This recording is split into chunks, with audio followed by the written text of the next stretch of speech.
Hello and welcome to Keep the Bastards Honest. This is the channel that aims to be a thorn in the side of the Australian media and political classes, and I hope that you can join me in that. Today's video is about the revolving door between politics and business. Recently, the revolving door has been getting some extra media attention, and that's been because of the cases of Christopher Pyne and Julie Bishop. So what is it about these cases that are so particularly egregious examples of the revolving door? Well, these are two of the most influential ministers within the government, and in both cases they went to work for exactly those industries who had the most direct role in supervising as ministers. Julie Bishop, as the Minister for Foreign Affairs, she's since retired from politics, joined the board of Paladin, and they're the largest contractor for Australian aid. And Christopher Pyne, he was the Defence Services Ministry. He quit politics and started lobbying for defence companies. And in both of these cases, they retired, and they immediately jumped into these new roles. And I think that's part of the reason why these cases got so much attention, because I think the classy thing to do would have been, maybe leave it a few years. So because they went and started lobbying or started taking revolving door roles straight away, it's attracted a bit more attention. And really it's just a bit more blatant example of corruption. Now, there was considerable public reaction, and the cases were widely discussed in the media. But what that process really revealed is that even though there's a complete 100% consensus that these cases stink to high heaven, there's absolutely nothing that can be done about it. They didn't break any laws, so there's just no consequences whatsoever. And these cases demonstrate how bad the revolving door situation is in Australia. Because there's nothing stopping a company from hiring the minister right after they retire in from exactly the industry that the minister had a role in supervising. So if you're a company and you're aiming to buy political influence, aim high. There's nothing to stop you. There's no checks and balances whatsoever.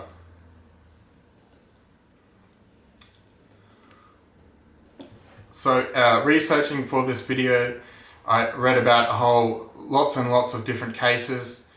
It would make the video very boring and long to list all of them. So what I'm going to do is just have a brief roll call of dishonourable mentions. Stephen Conroy, former Communications Minister, now working for a lobbying firm and Director of Responsible Wagering Australia, the gambling lobby group. Nicola Roxon, she was the Health Minister in the Rudd government. She's now working on the board for Bupa, which is probably the most significant corporate provider of health services in Australia, and they've also recently got a contract working for the Armed Forces, providing the health services for the Armed Forces.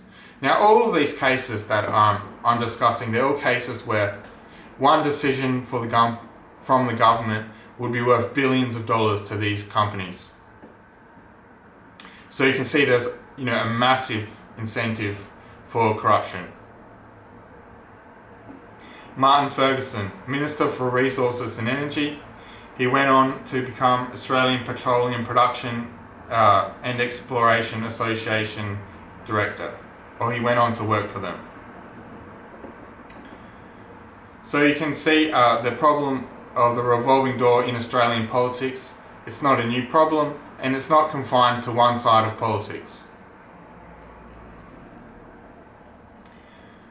However, I do think that with the recent precedents, they're so bad that it is a bit of a green light, and it will probably set a precedent that will kind of accelerate the process and make things start to get worse more quickly. And it's also looking, if you follow the trends, it looks like we're developing a much more well-organized lobbying industry that's going to be stocked with a lot of ex-politicians. So our politicians, they earn $185,000 a year, the MPs. Ministers earn more than that. And we would all like to think that they make decisions in the public interest. We would all like to believe that. But unless the revolving door is closed, I don't believe any sane person that's well informed could believe that's the case. And I think the public is waking up to how bad the problem of corruption in Australian politics is. And like I said before, I think the problem is about to continue to get worse.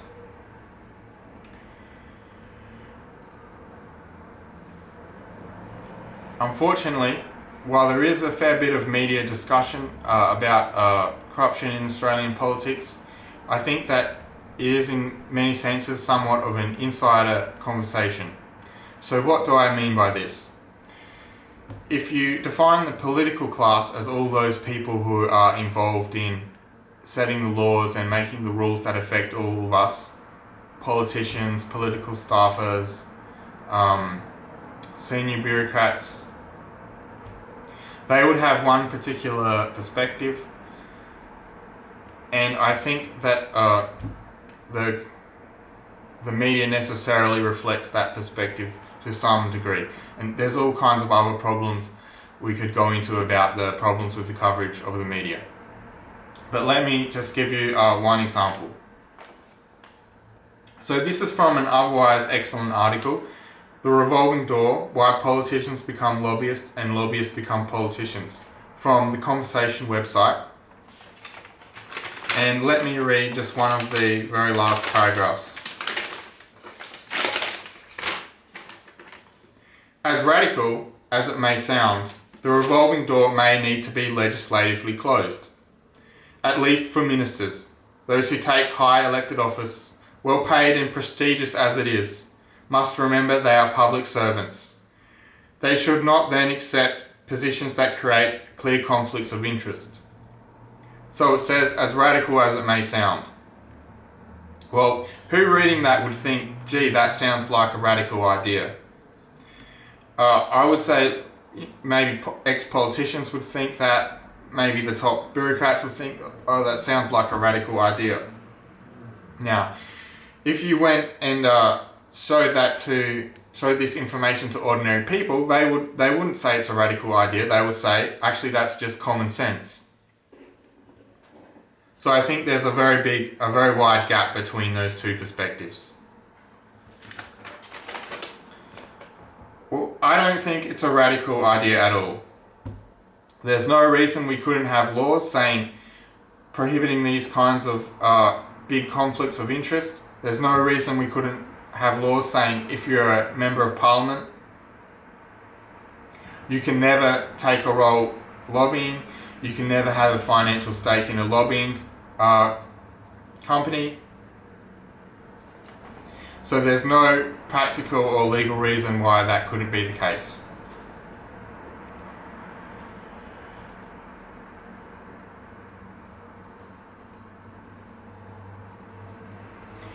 The barrier, of course, is a political barrier. It would require parliamentarians to vote effectively to take away some of their own privileges.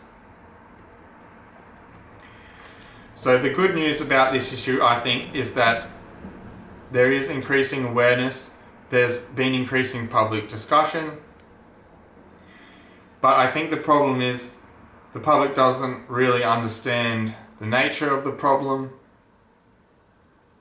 and I don't think people have really clued on to exactly how bad it is, even though there's this general sense of that politics is really corrupt.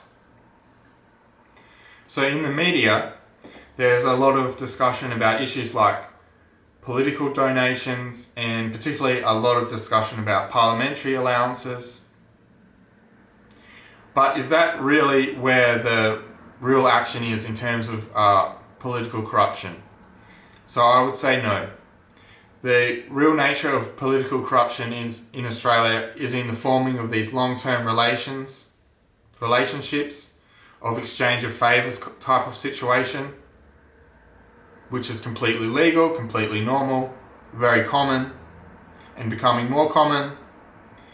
So this issue of the revolving door, this is where the action really is in terms of corruption in Australian politics.